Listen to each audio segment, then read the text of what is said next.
কাচকি মাছ আলু দিয়ে চচ্চড়ি। দেখেন কিভাবে রান্না করবো। ভালো লাগলে অবশ্যই আপনারা লাইক করবেন।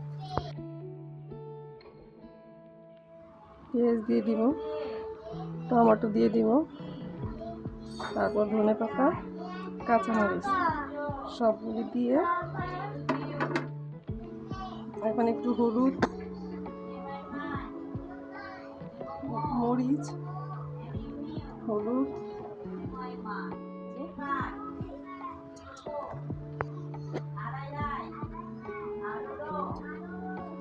তেল দিয়ে দিব। তেল দিয়ে এটা ভালো করে মাখিয়ে নেব।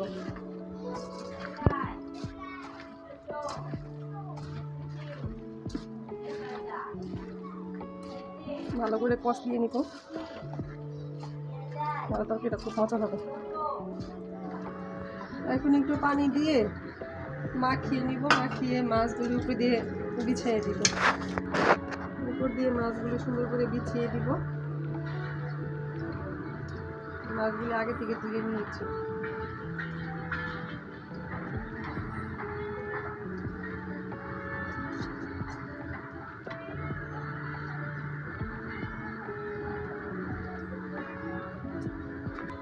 এখন উপর দিয়ে ধনেপাতা দিয়ে দিব,